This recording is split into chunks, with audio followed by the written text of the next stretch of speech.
হযরত ওমর রাদিয়াল্লাহু তাআলা আনহু উনি যখন কোরআন সর্বপ্রথম পড়েছিলেন সেদিন তিনি কিন্তু আজকের ওমর ছিলেন না। তিনি তলোয়ারটা হাতে নিয়েছিলেন সেদিন কার কল্লা কাটার জন্য? ভাবেন এবার কেমন দুদর্শ মানুষ যে নবীজির কল্লা কাটবে আজকে। কিন্তু যখন তিনি বোনের বাড়িতে গেলেন, কারণ পথিমধ্যে শুনেছিলেন কেউ একজন বলেছে, ওমর কোথায় যাও, তলোয়ার হাতে নিয়ে দৌড়াচ্ছ? ওমর রাদিয়াল্লাহু তাআলা আনহু বললেন যে আজকে আমি মুহাম্মদের গর্দান উড়াইয়া দেব, কল্লা কেটে ফেলবো। তখন সে বলেছিল, আরে মিয়া আগে ঘর সামলাও। কি সামলাও?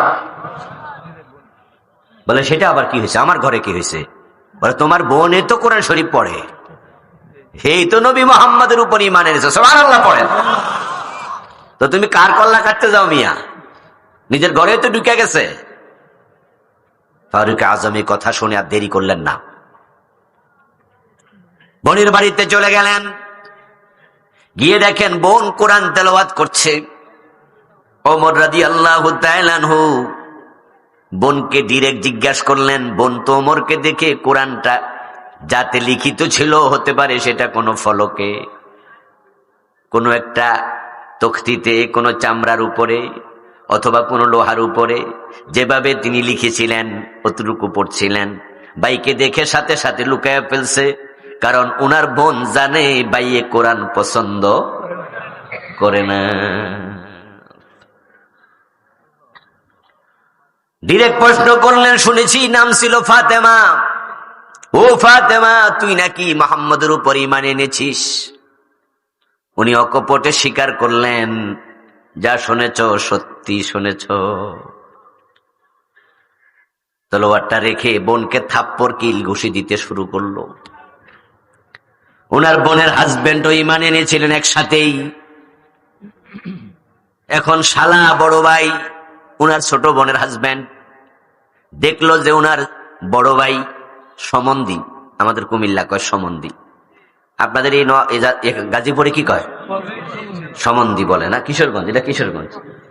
সমন্ধি নাকি সমন্ধি, এই শব্দ যে কোথায় আল্লাহ জানে, খুব কঠিন শব্দ কিন্তু, মানে বড় শালা আর কি, বরগিরি। বাবা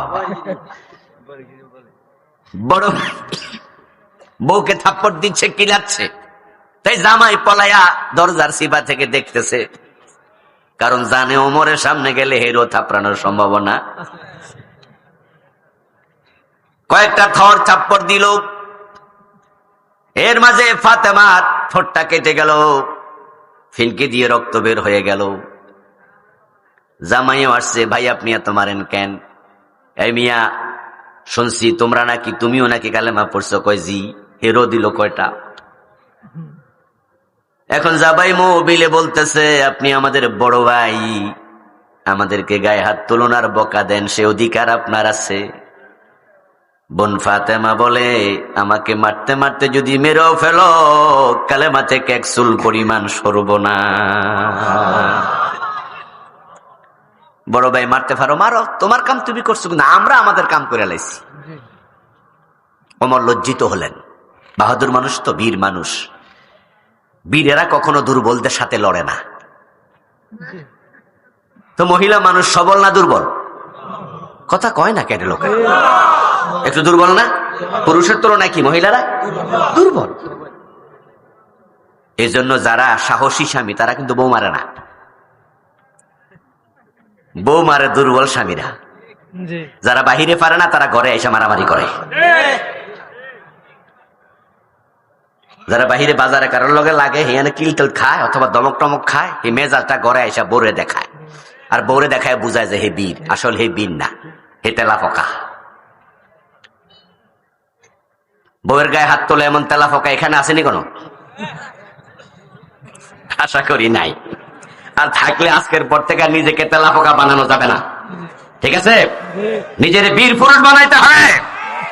আর বীরেরা কখনো দুর্বলের সাথে নড়ে না। এই জন্য স্ত্রীর গায়ে হাত তোলা যাবে না, তাদের সাথে রাফ বিহেভ করা যাবে না, খারাপ ব্যবহার করা যাবে না। তাদেরকে সম্মান দিতে হবে, সে আপনার বাচ্চার মা, তাকে ইজ্জত দিতে হবে। নবীজি উনার কোন স্ত্রীর সাথে কখনো খারাপ ব্যবহার করেন নাই। রাসূল বলছে আনা খায়রুকুম খায়রুকুম খায়রুকুম লিআহলি ওয়া আনা খায়রুকুম লিআহলি, খায়রুকুম খায়রুকুম লিআহলিহি।